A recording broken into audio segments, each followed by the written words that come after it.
Hello friends, welcome back to my channel. तो friends, ये है क्लिप मेरी वेडनेसडे की और सुबह सुबह का टाइम था, बच्चे स्कूल वगैरह जा चुके थे। तो उसके बाद मैं कर रही थी यहाँ पर अपनी चूड़ियाँ वगैरह देख रही थी और कुछ साड़ी रखी हुई थी और जो भी मेरी ड्रेसेस थी वो रखी हुई थी और यही सब चीज़ें मैं देख रही थी कि कौन सी चूड़ियाँ, कौन सी बैंगल किसके साथ अच्छी लगेंगी, क्या पहनूं। ये प्रॉब्लम सब लेडीज़ों के साथ में होती है, चाहे आपके पास 10 जोड़ी ड्रेस हो या 10 जोड़ी साड़ी हो आप, लेकिन फिर भी आपको ये डिसाइड करने में बहुत ज़्यादा टाइम लग जाता है कि आपको पहनना क्या है। तो वही चीज़ मेरे साथ थी, तो मैंने भी 3-4 चीज़ें निकाली हुई थी। साड़ी भी निकाली हुई थी, गाउन भी निकाला हुआ था और ड्रेस भी निकाली हुई थी, लेकिन समझ में नहीं आ रहा था कि मैं क्या पहनूं। मैंने फिर डिसाइड किया कि मैं ना तीनों चीज़ें ही निकाल के रख लेती हूँ और बच्चे जो कहेंगे वो मैं डाल लूँगी। बट एकदम से ना अचानक से इनकी ज्वेलरी या चूड़ियाँ मैचिंग की नहीं कर पाऊँगी। फिर अचानक से अगर बच्चों ने बोला कि ये पहन लो मम्मा या वो पहन लो, तो इसलिए मैंने क्या किया, मैंने सारी चूड़ियाँ वगैरह सब कुछ निकाला और उसके बाद मैंने इनको ना सबको मैचिंग कर करके रखा। इससे होगा होगा क्या कि जब बच्चे आएंगे ना स्कूल से, तो बच्चों को मैं पूछ सकती हूँ कि मुझे पहनना क्या है और मैं क्या पहनूँ। तो फिर मुझे इतना मतलब आपाधापी नहीं मचानी पड़ेगी कि भाई ये वाली ज्वेलरी पहननी है या फिर ये चूड़ियाँ मैचिंग करनी है, किस तरीके से करनी है, कैसे करनी है। तो वो सब चीज़ें बहुत ज़्यादा मुश्किल हो जाएगा फिर। तो इसी वजह से मैं ये सब चीज़ें निकाल निकाल के रख रही थी। और ये देख रहे हो ना आप, चूड़ियाँ मेरे पास इतनी सारी चूड़ियाँ हैं और भी मन करता है मेरा चूड़ियाँ खरीदने के लिए। बट मैं चूड़ियाँ कम ही पहन पाती हूँ, क्योंकि क्या है ना कि घर में तो पहन नहीं सकते और कोई शादी वगैरह कुछ जाना होता है कहीं पे तभी पहनी जाती हैं। तो इसी वजह से यहाँ पे ना बहुत मुश्किल हो जाता है। मतलब इस तरह से मैचिंग कर करके मैं देख रही थी, लगा लगा के कौन सी चूड़ियाँ, कौन सा मतलब बैंगल बॉक्स अच्छा लगेगा, ये बैंगल अच्छी लगेंगी, क्या है। मतलब एक लेडीज के लिए इससे ज़्यादा डिफ़िकल्ट काम और कुछ नहीं होता है जब कहीं जाना होता है। और मुझे भी यही प्रॉब्लम थी। और देखिए यहाँ पर ना मैं एक चूड़ा बना रही थी, अपने चूड़े का सेट। तो ये चूड़ा मैंने बनवाया था हैंडमेड और इस चूड़े में मतलब नाम लिखा हुआ है इनका और मेरी पिक लगी हुई है दोनों की हमारी। और ये बहुत ज़्यादा ट्रेंड में था, तो मैंने करवा चौथ के आसपास इसे बनवाया था और मेरा बहुत मन था इसको पहनने का। तो मैंने ये बनवा लिया। जब भी कहीं आपको शादी वगैरह में या कहीं भी जाना हो किसी फंक्शन में और आपको ये समझ में ना आए कि इसकी मैचिंग की चूड़ियाँ नहीं हैं, तब आप इस तरह का चूड़ा हाथ में डाल लीजिए, आपकी सारी टेंशन ख़त्म हो जाएगी। सच में बता रही हूँ, बिलीव मी। मेरा तो मतलब यही है, जब मुझे चीज़ें कुछ समझ में नहीं आएंगी ना, तो मैं यही करती हूँ, मैं ये चूड़ा उठाकर हाथ में डाल लेती हूँ, तो मेरी प्रॉब्लम ख़त्म हो जाती है।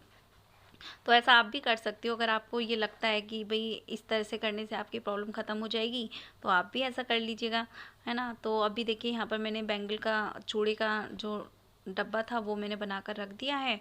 और उसके बाद ये सारी चूड़ियाँ, कंगन, सब कुछ मैंने इकट्ठे करके रख दिए हैं। किसी दिन आपको अपना ना पूरा बैंगल का कलेक्शन दिखाऊंगी। मेरा बहुत सारे बैंगल हैं, बहुत सारे कड़े वगैरह हैं। तो यहाँ पर देखिए मैं इनको सबको ना लगा रही हूँ एक बैंगल बॉक्स के अंदर। तो और यहाँ पे ना ये जो पाइप पड़े हुए ना स्टील वाले, ये पाइप भी ना मेरे मतलब सेफ में लगे हुए थे। चूड़ियों के 4 पाइप हैं और ये भी चारों मतलब सेफ में भरे पड़े हैं चूड़ियों से और कड़ों से। और यहाँ पर देखिए ऑरेंज कलर की साड़ी ये मैंने निकाली थी पहनने के लिए ही, कि अगर मुझे ये सही लगा तो मैं ये पहनूँ। एक्चुअली क्या है ना कि हस्बैंड नहीं जा रहे हैं साथ में और ऐसे में मैं अकेले जा रही हूँ, तो मुझे ना सनी को भी संभालना है। तो मुझे अपना कंफर्ट भी साथ के साथ देखना है कि मुझे मुझे जो कंफर्ट रहे और जो मेरे बच्चे को कंफर्ट लगे। सच में बताऊँ, मैं उस हिसाब से कपड़े पहनती हूँ। मैं ये नहीं देखती हूँ कि फ़ैशन के हिसाब से मुझे कपड़े पहनने हैं, कि फ़ैशन में क्या चल रहा है या फिर फ़ैशन दिखाना है मुझे अपना। नहीं, मुझे सिर्फ अपने बच्चे का कंफर्ट देखना है, जिसमें मेरे बच्चे को कंफर्ट लगे। सच बताऊँ, देखो छोटे बच्चे होते हैं तो उनको देखो, ये जो मिरर लगे होते हैं, इनमें बीड्स लगे होते हैं साड़ियों में इतने सारे, या इतनी हैवी हैवी ड्रेसेस होती हैं, उनमें देखिए आप बच्चे को गोद में कैसे ले सकते हो, कैसे आप बच्चे को मतलब कंफर्ट दे सकते हो। तो एक माँ कपड़े पहनने से पहले ना 10 बार ये सोचती है कि उसका बच्चा कंफर्ट रहे, बस किसी भी तरीके से रहे। उसमें आप अपना फैशन दिखाना करना तो सब भूल ही जाते हो। तो वही चीज़ मेरी भी होती है। मैं आधे से ज़्यादा मतलब ये सोचने में निकाल देती हूँ टाइम कि मेरे बच्चे को कंफर्ट किस चीज़ में रहेगा, है ना। तो वही सोचकर मैंने ये तीनों चीज़ें निकाली थी कि साड़ी में ज़्यादा कंफर्ट रहेगा या गाउन में ज़्यादा कंफर्ट रहेगा या फिर लांचे में ज़्यादा कंफर्ट रहेगा। तो जो भी चीज़ें हैं वो आप लोगों को आगे देखने के लिए मिलेंगी नेक्स्ट वीडियोस में।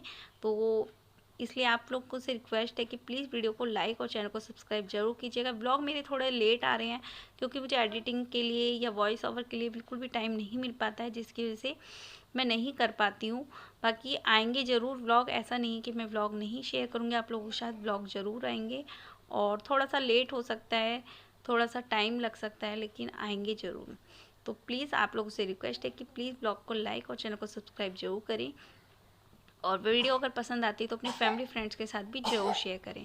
आने वाले टाइम में आपको बहुत अच्छे अच्छे व्लॉग्स देखने के लिए मिलेगा, क्योंकि मैं जा रही हूँ शादी में, तो वहाँ पर मेरे को सब लोग मिलेंगे शादी में भी मेरे मायके की तरफ से।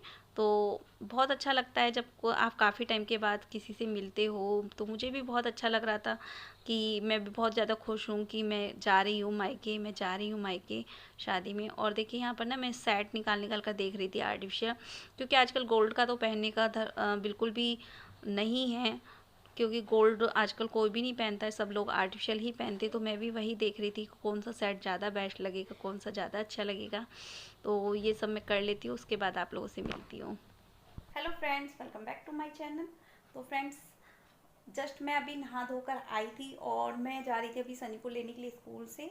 तो उससे पहले सोचा चलिए अपना ब्लॉग स्टार्ट कर लेती हूँ। और आप लोग देख सकते हो मेरे पीछे रखा हुआ है इतना सारा सामान। तो यहाँ पर मैंने अपने पर्स निकाल के रखा है, यहाँ पर मैंने अपनी साड़ी गाउन सब निकाल के रखा हुआ है। और यहाँ पर एक गिफ्ट रखा हुआ है जो कि मुझे करना है पैक, जो मुझे लेके जाना है शादी में देने के लिए। और इधर कुछ सामान रखा हुआ है, मैं आपको दिखाती हूँ एक मिनट बैक कैमरे से।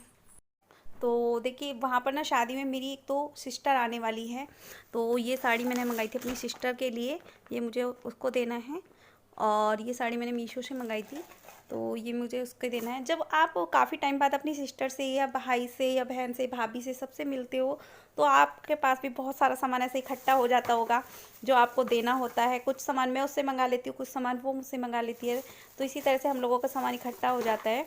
तो ये देखिए कुछ डब्बे उसको मैंने भेजी थी पिक, जो मैंने अभी हाल ही में मंगाए थे। तो उसको ये डब्बे अच्छे लगे, तो उसने बोला कि ये डब्बे मुझे भी ला देना। तो और यहाँ पर देखिए मेरे कान्हा जी की ड्रेसेस हैं जो मैंने बनाई हुई हैं हैंडमेड, तो ये भी मैं उसको लेके जाऊँगी। और कुछ ड्रेसेस बनाने का सामान है जो उसने उससे मंगाया था, तो वो है। और इधर देखिए ये ना कुछ लंच बॉक्सेस हैं और ये कुछ हलवा प्लेट्स हैं। एक मिनट मैं आपको निकाल के दिखाती हूँ। ये देखिए ये लंच बॉक्सेस है जो कि मैंने लेकर आई थी लुढ़कन के लिए। अब आप लोग कहोगे कि लुढ़कन क्या होती है, वो मैं आपको बताऊंगी अभी। एक मिनट। देखिए कुछ ये हलवा प्लेट्स हैं, ये मेरी सिस्टर ने मंगाई थी लुढ़कन करने के लिए। ये 7 प्लेट हैं और 7 ये टिफ़िन है, ठीक है। तो लुढ़कन होती क्या है वो मैं आपको बताऊंगी ज़रूर।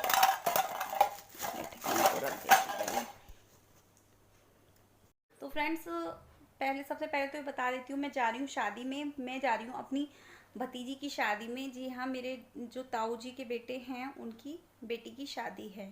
तो फिलहाल मतलब मैं सास बनने की तैयारी कर रही हूँ। आप लोगों को ये देख लीजिए, मतलब बेटी की मतलब भतीजी की शादी है, तो उस जो मतलब दामाद आएंगे तो वो मेरे भी दामाद होंगे, तो मैं सास बन जाऊंगी। तो बड़ा अजीब लग रहा है इतनी कम एज में मैं सास। ये भगवान, ऐसा ही होता है जब बड़े भाई होते हैं उनके बच्चे बड़े होते हैं, या फिर मतलब कुछ इस तरह का रिलेशन होता है। तो फिलहाल मैं जाऊंगी उसकी शादी में। तो उसी की शादी की मैं प्रिपरेशन कर रही थी। 12:30 बज रहे हैं और शाम को ही मुझे निकलना है, 5 बजे के बाद, 5-6 बजे निकलूंगी। और हस्बैंड है नहीं यहाँ पर, तो अकेले ही मुझे जाना पड़ेगा शादी में। बड़ी वाली डॉटर मना कर रही थी, छोटी वाली डॉटर जाएगी साथ में, बेटा जाएगा और मैं मतलब पापा के साथ जाऊंगी, मतलब मेरे ससुर जी के साथ जाऊंगी। हर जगह मुझे यही होता है, जब ये नहीं होते हैं हस्बैंड तो मुझे अपने ससुर जी के साथ ही जाना पड़ता है अगर कोई इम्पोर्टेंट शादी वगैरह है तो।